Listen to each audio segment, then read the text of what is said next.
જો બોલો બધી સાપુ જીતી ગયા હું મારી પાસે તો હવે સાપુ નથી તો લાવો 100 રૂપિયા, હું તમને 10 સાપુ આપું. ડાયરે ના હવે કાંઈ સાપુ રમવું નથી.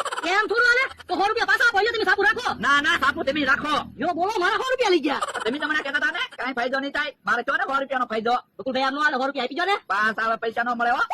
ઉતાવળો હાલ ને, નકર ગામમાં પગવાનું મોડું થાય. ટીપડું લઈને ક્યાં ભગ્યા? એ ગામમાં જાય ટીપડું મૂકવા. તો ઈ બાજુ નો જતા, ગડબડીયો ગાંડો આવેલો છે, તમને ઘીપશે.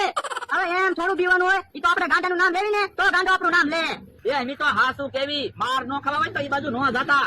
ઈ ભલે ને કે હાલ કે આપણે રાવ તો બીજું હું ગડબડીયો ગાંડો આવેલો છે, હમણાં ખબર પડશે. યો બોલો, મારી વાડીએ કોક બેહવા આવે ત્યારે જ ગડબડીયો ગાંડો આવે. આમ ગડબડીયો ગાંડો બધાને ઢીપશે ને તો મારી વાડીએ કોઈ બેહવાય નહીં આવે. કેવો જમરૂ ખાવે છે. ઈ અહીંયા ગડબડીયો ગાંડો બેઠો. ક્યાં છે ગડબડીયો ગાંડો? એ તને કહું, હવે હું થોડો ગડબડીયો ગાંડો છું. એ બકુલ ને મમરો કહેતા હતા, ઈ બાજુ ગડબડીયો ગાંડો છે. આ ઈ વાત સાચી. એની ટીપડું લઈને કઈ બાજુ જાવ? એ ગામમાં જઈ ઓલા ભાઈ મકાન બનાવે ને તે ટીપડું ફાડે દેવા 10 રૂપિયા ભાડું આવે ને. ઈ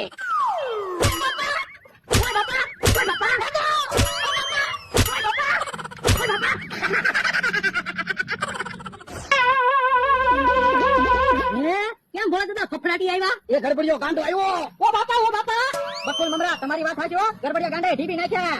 એટલે તો એમી તમને એ બાજુ જવાની ના પાડતા હતા. હા ગડબડિયા ગાંડાના માર ખાધા ને. હા તો પણ હાલો ને, આપણે બધાય થઈને ગડબડિયા ગાંડાને ઢીબી નાખવી. ઉભા રહ્યો. એમ ગાંડા ઉપર હાથ નો ઉપાડાય. ઈ તો ગાંડો છે, આપણે થોડા ગાંડા છીએ. ઈ હાતું. અને ગાંડો આપણને ઓળખે ના ના તો પછી હું ના ઘરે આવ્યા જાવ. હું મારી વાડીએ ભાગું. અમરાભાઈ કાંક ગરબડ લાગે છે. આ ઈ હાસુ ભોળા દાદાને કોઈ બે ધોલ મારે તોય કેટલા બીવે, આપણને હારે લઈ જાય. આ તો એકલા વાડીએ ભાગે છે. તો એટલે તો કહું છું. અને ગાંડાનું નામે પાછો ગરબડિયો ગાંડો એવું છે. હા તો ગડબડ છે તે. કે ભોળાનો માણસ ગાંડો ના બન્યો ને. હવે ઈ તો એના ગામ ગયેલો છે. ઈ તો ભોળો ખોટું બોલતા હોય તો ઈ હાસુ ઈ વિશે જેવું કરું. પણ ભોળાદાદાનો માણસ ગાંડો બન્યો હોય તો કઈ ભોળાદાદાને થોડો ધોકા મારે? ઈ હાસુ તો ગરબડિયો ગાંડો આવે પેલા તો ભોળાદાદાને જ ધોકા મારે છે. હે આમ તો એની વાડીમાં આટા મારે છે. એને અહીંયા બેહવા બોલાવું તો મને બીક તો ન લાગે. એમ કા ભાઈ અહીંયા આવો તો. ભલે અમથા ભાઈ કેવું પડે, અહીંયા બેહવા આવે તો મને બીક તો ન લાગે. શું છે ભોળા દાદા? એ મને બીક લાગે ને તો તમને બેહવા બોલાવ્યા. કેમ? એ ગામમાં ગડબડીયો ગાંડો આવેલો છે. પણ ગામમાં ભલે ને ગાંડો આવ્યો, તમે હું કામ દીવો? અહીંયા આવ્યો હોય તો એટલે હવે નો બીતા, હું આવી ગયો ને. એટલે તો અમથા ભાઈ તમને અહીંયા બેહવા બોલાવ્યા.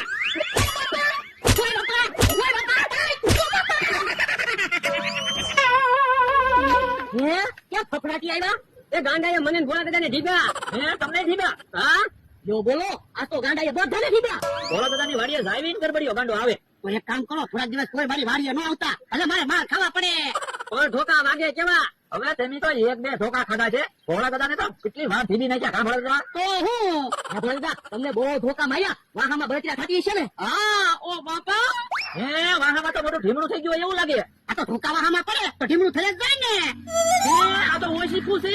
હે વાહામાં કામ શું બાંધ્યું? એ ધોકા ન વાગે ને એટલે. હે તો હાસો બોલો, ગરબડિયો ગાંડો તમારો માણસ છે ને? હા ડોહા, એટલે તે મને વાડીએ બેહવા બોલાવ્યો તો કા? એ વાતું નથી કરી, ભોળાને ઢીબી નાખો. હે ભાગી ગયા. યો બોલો, બધાને માર ખવડાવવા મારા માણસને ગાંડો બનાવ્યો તો ભારત માર ખાવા પીડ્યા.